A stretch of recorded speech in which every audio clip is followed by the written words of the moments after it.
Good. Happy Monday evening to ya. This is an encore presentation. I just came from Periscope. How is everybody? I didn't want to forget about you guys, my YouTube viewers, those of you who can't be on Periscope. So I thought I would do this again. We had a question, we've had several questions about the cast iron cookware, my cast iron skillet. How do we use it? How do you take care of it? So I wanted to come and share with you how we use it, how we take care of it. So there are several types of cookware out there, and I know some of the popular ones are the ones with the non-stick coating, like the Teflon and the different things like that. There's also stainless steel. There's aluminum cookware. But one thing though with aluminum that I would be careful of is everything.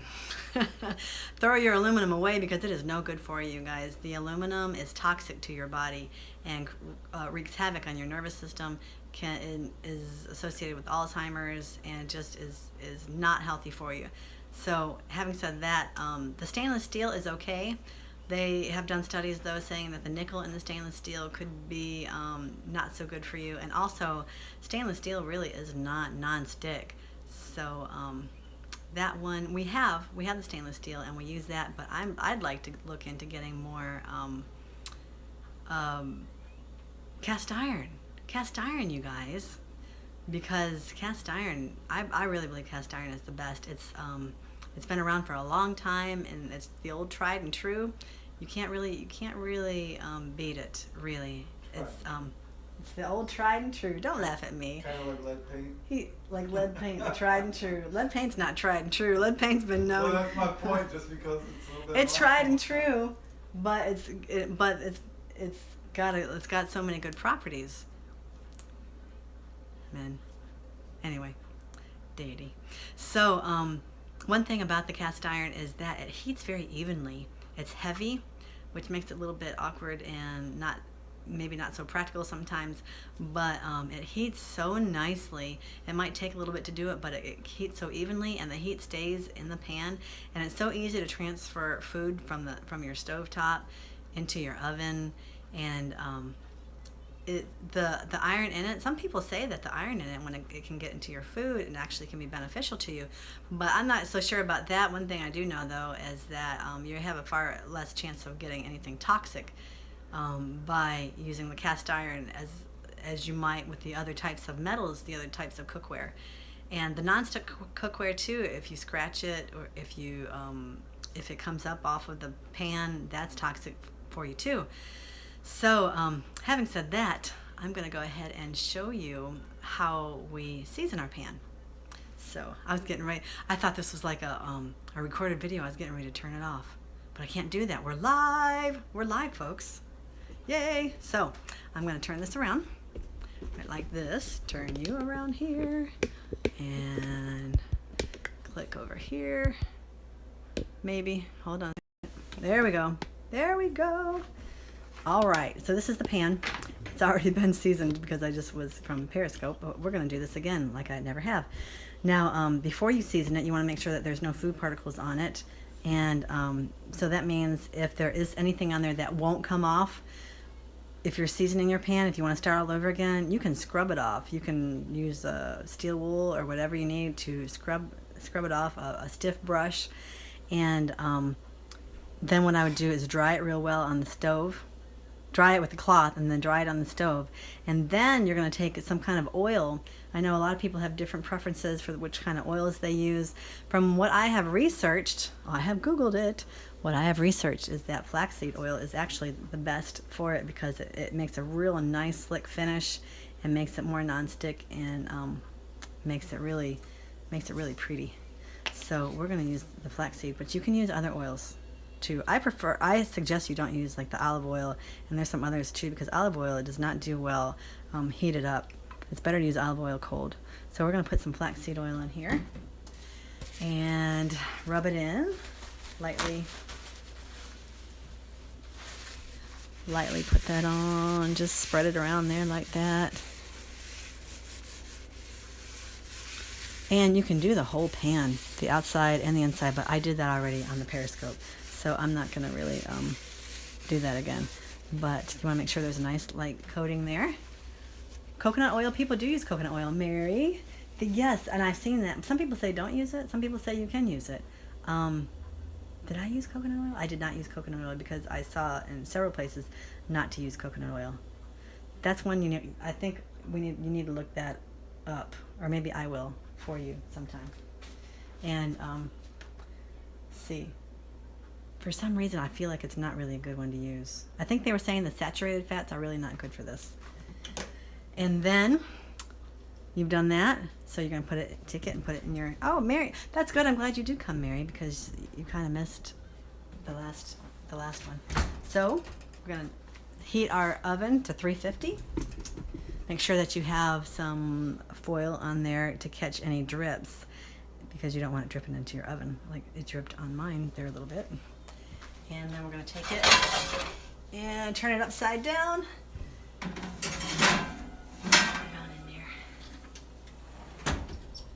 And we're going to heat that up for about an hour. It took me a long time to connect to the live. Oh, did it? Oh man, maybe that's why nobody showed up right away. I should have maybe did a little small talk first so that you guys could connect a little better. Well, I guess you can go back and watch what you missed.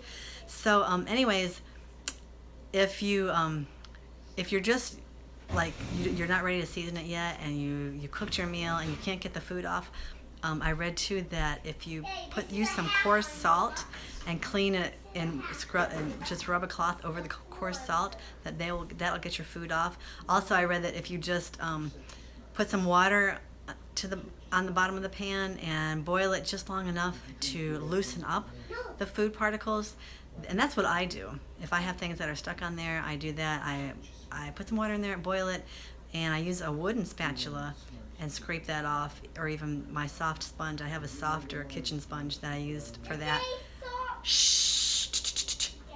I'm live here, kids. So yeah, you can do it that way.